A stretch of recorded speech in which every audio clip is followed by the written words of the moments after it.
Hello friends, मैं आपकी the spiritual सोना। एक सुलझा हुआ मनुष्य वही होता है जो अपने जीवन में आने वाले सारे दुखों को एक अवसर की तरह देखता है। अब आप बोलोगे कि अरे दुख भी आ रहे और उसमें कौन सा अवसर होता है, ये क्या पागलों जैसी बात कर रही हो।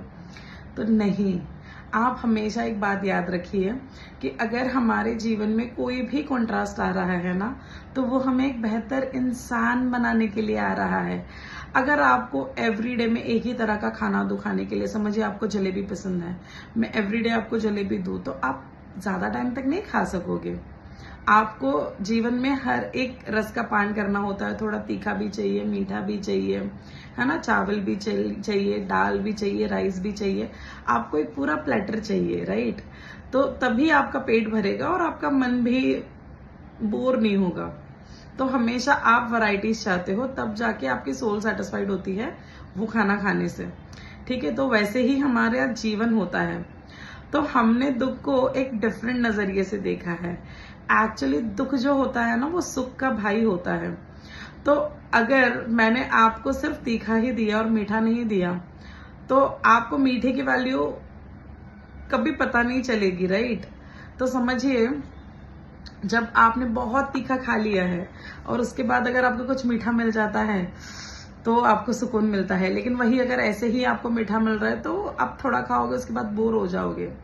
तो वैसे ही इंसान का होता है कि सुख भरे दिनों में थोड़ा सा कुछ अप एंड डाउन होता है और हम अलर्ट हो जाते हैं कि नहीं, मुझे अब बेहतर इंसान बनना है। दैट मीन्स व्हाट, कि हम चाहते हैं कि हम हमारा थोड़ा सा बेटर वर्जन बन जाए, क्योंकि हम पृथ्वी पे क्यों आए हैं, ये पर्पस हमें कभी नहीं भूलना है। तो जो हर सिचुएशन में नेगेटिव ही ढूंढता है, मतलब कितना भी उसके साथ अच्छा हो रहा हो, उसमें भी वो नेगेटिव बातें दो तीन निकाल ही लेगा, उसे मनुष्य कहते हैं। और जो इंसान कितनी भी नेगेटिव सिचुएशन हो उसमें भी अच्छाई ढूंढ ले, अपनी बेटरमेंट ढूंढ ले, उसे विकसित मनुष्य कहते हैं। तो हम यहाँ पृथ्वी पे विकसित मनुष्य बनने आए हैं। इस सच को आपको कभी नहीं भूलना है। आपको सभानता से जीना है कि हम यहाँ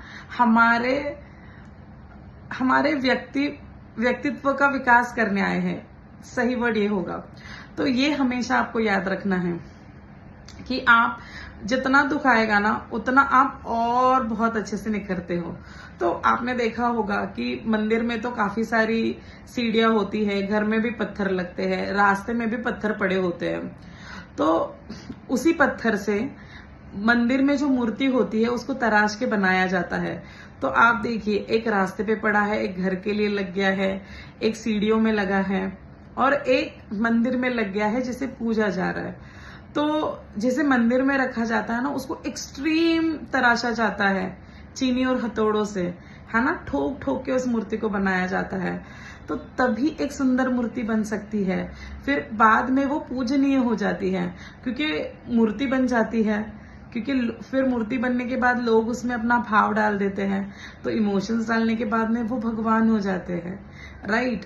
जीवन में बहुत सारे फूल होते हैं, आप एवरीडे देखो, कोई फूल का झाड़ देख लो, कोई रास्ते में ही गिर के मुरझा जाएंगे, कोई किसी के मैयत पे चले जाएंगे, कोई मंदिर में चले जाएंगे, है ना।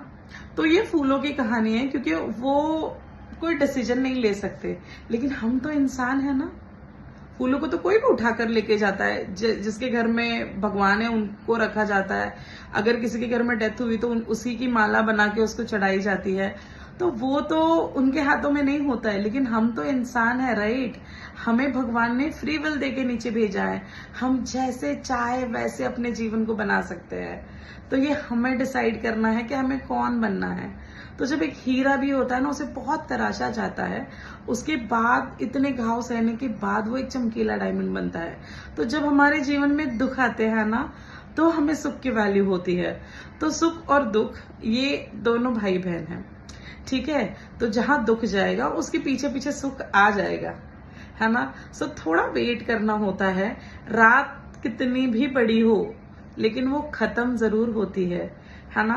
तो मैंने मेरे अंजना मैम से एक चीज सीखी थी कि सत्य परेशान हो सकता है लेकिन हारता नहीं है, राइट। तो बी ऑनेस्ट, आप जो भी दुख है ना उसको अच्छे से फेस करिए, इसमें आप ही का भला है। क्योंकि जब कुछ होता है ना तभी हम हमारे कंफर्ट जोन से बाहर आते हैं और तभी हम किताबें उठाते हैं या भगवान की भक्ति करने लग जाते हैं, है ना। जैसे विकी का ये हुआ, विकी की डेथ हुई राइट, मेरे हस्बैंड की, तो उसी के बाद में मैंने भगवत गीता उठाई, तब मैंने कंप्लीट की। उसके बाद में मैं सेल्फ हेल्प बुक्स ज्यादा पढ़ने लगी कि ये क्यों हुआ, है ना।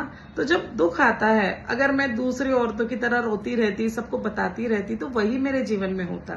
लेकिन मैंने बुक्स को उठाया, मैंने भगवत गीता को उठाया, मैंने बाइबल पढ़ी, तब जाके आज ये मुझे पता चलता है कि अगर हम पृथ्वी में बचे हैं तो जरूर हमारा कोई लाइफ पर्पस है जिसके लिए भगवान ने छोड़ा है। तो जब तक मैं मेरा कार्यकाल खत्म नहीं कर सकती तब तक मैं यहाँ से नहीं जा सकती।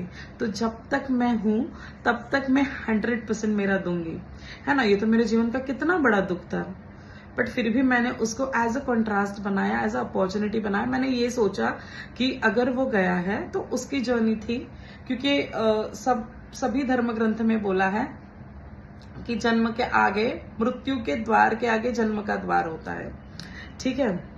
फिर मैंने सोचा कि ठीक है, अगर मैं बची हूं तो अगर आज विकी होता तो मैं घर के कामों में उलझी पड़ी रहती, है ना। शायद मेरा जन्म लोगों के लिए हुआ है, शायद मेरा नॉलेज में लोगों को देके उनका जीवन बदल सकती हूँ, इसीलिए भगवान ने मुझे चुना है। तो ये सोच जब मेरी बदली तब मेरा जीवन भी बदल गया, है ना। तो आप अपना नजरिया बदलिए, हर सिचुएशन चेंज होगी वक्त के साथ। हर एक सिचुएशन की जो नजाकत है ना वो चेंज होती रहती है।